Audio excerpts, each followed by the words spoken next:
Hey, this is Anney. And Samantha. And welcome to Stuff I Never Told You, a production of iHeartRadio.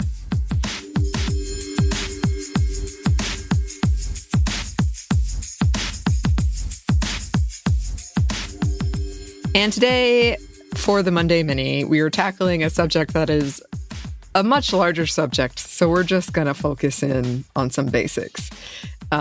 We have talked about guilt before, women and guilt, in a lot of different ways. So I was trying to come up with, we've had a busy week here at Stuff I Never Told You. So I was trying to come up with something that wouldn't be too complicated. Usually we make a mistake and it is incredibly complicated anyway, but that might be the case for this one as well. But I was thinking about, I had just come back from Dragon Con, which is something I love doing every year. It is a source of stress every year, however. And I realized every year after I do it, I feel guilty. I go over everything that I did. Did I impact this person's time? Did I make it better or did I make it worse? All of these decisions and questions and everything, and I just feel guilty. And I've noticed that happens a lot when I hang out with people in general. I'm just always questioning if I made the right or wrong decision. And it's something I've grown to expect. I think I've joked before, when we go back and pick out classics, I can always tell what time of the year it is because we kind of do similar episodes around the same time of the year. Samantha, you usually have one about holiday stress and birthday blues. Yep, yes. Yep. I have one about Dragon Con and boundaries and stress around that. And so I've just become, it's something that I've come to expect. And we have talked about guilt several times. And I think we should come back and revisit it on a larger scale because the media has given women's guilt as compared to men's a fancy, flashy new name, which is the guilt gap. Oh. They love to do it. So we're mostly focusing on, there's a lot of different types of guilt, and we're going to get into some of them. We're mostly focusing on ones that impact women more than men. Okay. Multiple studies have found that women of all ages experience more guilt than men. In one study, women had a lot more reasons they listed for feeling guilty as compared to men, both in professional and personal terms. So it was no matter what it is, women feel more guilty in this very heteronormative way. But I did find a study that had non-binary also, and they felt even more guilt than women did in that study. There has been a lot of research into why this might be. I don't think any of it is really surprising. One of the main theories has to do with how women are socialized. So women are often socialized to put themselves second and make everyone else happy. If someone or something isn't right, women often believe it's their fault and they are the ones who have to fix it. We are also socialized to be more empathetic. And when we can't act on that empathy, we feel guilty. Some speculate in a strange way it is also an attempt to control our circumstances. So if we're guilty of breaking something, we have the power to fix it. Admitting that things aren't our fault also is an admission that we can't control things. For some, it's a way of not addressing how to move forward. So, there's a lot to unpack there, but I do think it's interesting that if you are laying the blame on yourself, then you feel like you can fix it. Like you have some kind of power. It's in your control. And a lot of times it isn't. And there's so many, I was thinking about this, there's so many stories I've read where the powerful moment is, someone telling you, it's not your fault. You have to scream it in your face. Yeah. And you're like, it is though. And I've always seen that with men. Well. I've never seen that as seen with women. That I think about it. I've seen 3 or 4 times. A couple of those times it's a joke, but a lot of the times I've seen it, and maybe it was because it was so highlighted in the stupid Matt Damon movie. Oh, Good Will Hunting? Yeah. Oh, okay. Well, yeah, I think you have a point there, because most of the things I'm thinking of, I can think of some instances of women, but all of this is fan fiction. So I'd have to really... I feel like the scenarios that I've seen that are all dramatized are men. Interesting. Okay. Well, listeners, let us know. Let us know if we're missing a good example. I would love to hear about it. So as I said, there have been a lot of studies about this, and they have broken down the types of guilt that affect women. There's so many. I think one of the studies I was reading had 49 different specific things. So I'm just going to go over some of the basic ones. One is sexual guilt and virginity guilt, which I thought was interesting. Basically feeling guilty for not being sexual enough, or still being a virgin or not being a virgin. Like, so many of these things are like, damned if you do, damned if you don't. Yeah. Type of conversation. You feel bad either way. And we've talked about this a lot before when we talked about sexual violence and self-blame. What was I wearing? Should I have gone out, etc.? All these factors that society tells us, and then some of us internalize of like, I could have controlled it and I could have prevented what happened based on these things. Survivor's guilt was a big one, both with kind of sexual assault, but also outside of that. And then guilt for your own trauma, guilt for being traumatized and bringing it up. That was a big one. Not reaching milestones, which is something you and I have talked about a lot. Not having the house, not having the family, whatever it is. Women reported a lot more guilt about that than men did. For having a better life than others and or not doing enough. Body/health guilt/flaws. So having guilt around not taking care of yourself, not looking a certain way, and having any sort of flaw. That was a big one. Religious guilt. Now, as you know, listeners, we did a whole mini series, 13 plus episodes. Don't worry about us. That looked into this. But it was a big one. It came up for a lot of women, not feeling like they were meeting the standards. And they even went out of their way to say it wasn't the kind of original sin of Eve. It was just, I'm not meeting the standards of the religion that I follow, in my mind. Feeling guilty for not having it all, or competing at work.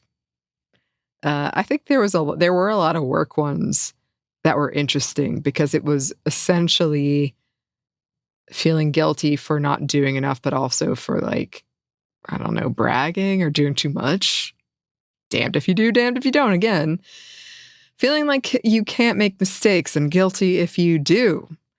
As a symptom of depressive disorder also came up. There were a lot of them were around family and relationships. So not being there for family enough, feeling guilty for saying no. Here's a quote from The Glass Hammer. Researchers found that 19% of single women feel selfish for setting aside time for their self-care. The same research concluded that 86% of married women feel the same way. Selfish feelings can come with extra guilt because you don't want to let anyone down by spending time on yourself. That's a huge 86%. And we've talked about that too before, about that feeling as a mother, and neither of us are mothers, but that feeling of you have to put yourself second. Yeah. Everyone else is first. And you can't take time for self-care, apparently. Right. Or you feel bad selfish. About it. You're not taking care of your children. Which, by the way, also, I feel like I don't see it in here. You're selfish for not having children. I've seen that a lot, to women specifically. I think that was on there. No. I didn't include it in my outline, but because it had 49 reasons. Oh, that's right. But yeah, there was one that was, essentially, because I've talked about that too. I felt guilty for not having kids in my family, even though I never wanted them. And I actually told my mom recently, she came to visit me on my birthday, and she was like, I would have liked grandkids. I was like, well, you're not getting them for me. Right. And she was like, I know, it's fine. But there was a time I was considering, I guess I'll get married and have kids, even though it's not what I want. Yeah, I think that's on this level of like, you're not giving me grandchildren, which that's never been accused of me. My parents have said we wanted a cute Asian child, and I was like, what? grandchild. And I was like, that's weird because who knows? There could be problems. I could have problems. And that's a whole different trauma if I feel guilty that I couldn't produce. But like, yeah, I've seen a lot of people talking about you should feel guilty for not having children. And people are like, yeah, we do. Like, I'm like, what? I don't. I don't. No. But I do know that people will try to make a lot of people feel guilty for that. And I know that it's a thing. So not dismissing it at all. Feeling guilty for existing was a big one. Feeling guilty for breaking up / divorce, like failure of relationship. This was an interesting one because the study I'm referencing, they had the percentage of men versus percentage of women that felt guilty for it. And women were much more likely to feel guilty for this. They were guilty. I mean, in every one, they felt more guilty, but the percentage was higher in that one. Not loving your partner. So I thought this was interesting. It's basically like if you start dating somebody and you think, you know what, I don't really love them, but I like them a lot, and maybe I'll start to love them, and then it just never happens, and then you want to break up, and feeling very guilty for that.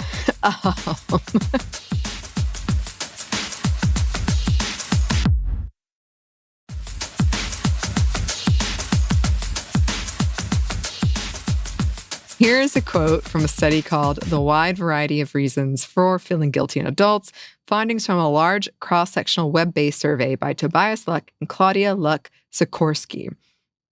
Female participants, however, more frequently stated reasons for feeling guilty assigned to categories like subjectively perceived responsibilities for life, situations, events, circumstances, and death circumstances of others / for not being able to help / support. Neglecting someone, not taking enough care of someone, not being there for someone, faults in education or misbehavior towards children, not spending enough time with children, not taking enough care of children, not being there for children, more than male participants. Male participants, by contrast, more frequently stated reasons for feeling guilty related to partner / spouse problems / issues in relationship / marriage, cheating / having affairs, and divorce / breakup. So they were more worried about that whole part.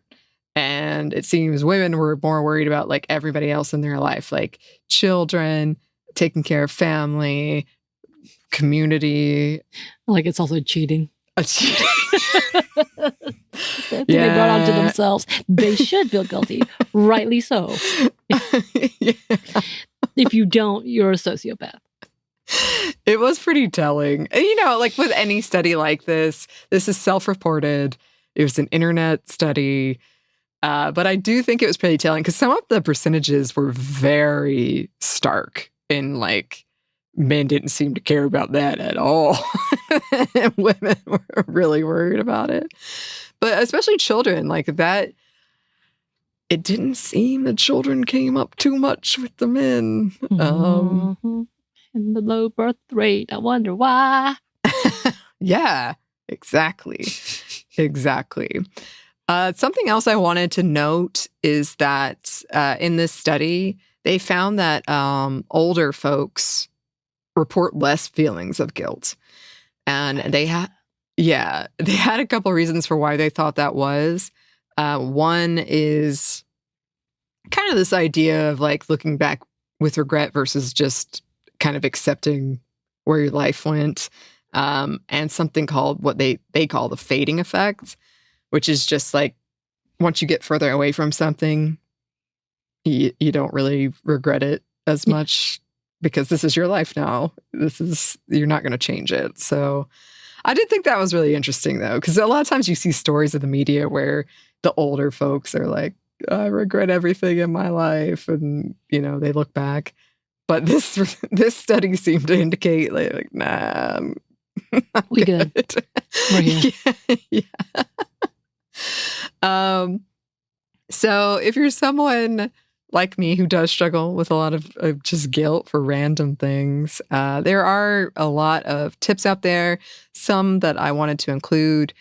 Recognize instances when you start to feel guilty. So I've clearly already said one. When I hang out with people, for some reason, I'm worrying that I did something wrong. So I should look at that and examine why that is. Try to remove yourself from the cause of guilt. So, like, what would I think about this situation if I wasn't at fault? So if you kind of take away the idea that it's your fault, then just look at that situation once you take that away. Focus on the present. I think this is a big problem for me, where I'm always thinking about the next thing. Oh, are they bored? Or have I ruined this? Have I ruined that? But if you kind of stay in the present, and I find a lot of times, if I'm being objective, everybody was fine. They didn't need me to be mother henning over, like, are you having the best time of your life? Find activities that calm you down and make time for them. We recently talked about this in an episode. Self-soothing. Self-soothing. Yes. And I also want to mention the intersection of all of this in communication, because that did come up a lot in the research I was doing, of just being able to communicate your feelings of guilt, and hopefully having someone who will listen to you and be able to tell you, be able to legitimize that you feel that way, but tell you why that's not what's going on here, or whatever it is, or just talk it out. Just talk it out. So that's a very, very, very condensed version of a topic I think we're going to have to come back to, because that research paper was quite long. But yeah, it was very, they said at the top, in every instance, in every category, women feel more guilty than men. Yeah.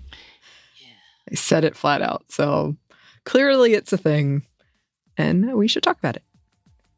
But in the meantime, listeners, if you have any thoughts about this, we would love to hear from you. You can email us at hello@stuffonenevertoldyou.com. You can find us on Blue Sky at Mom Stuff Podcast, or on Instagram and TikTok at Stuff One Never Told You. We're also on YouTube. We have some merchandise at Cotton Bureau, and we have a book you can get wherever you get your books. Thanks as always to our super producer Christina, our executive producer Maya, and our contributor Joey. Yes, thank you. And thanks to you for listening. Stuff One Never Told You is a production of iHeartRadio. For more podcasts from iHeartRadio, you can check out the iHeartRadio app, Apple Podcast, or wherever you listen to your favorite shows.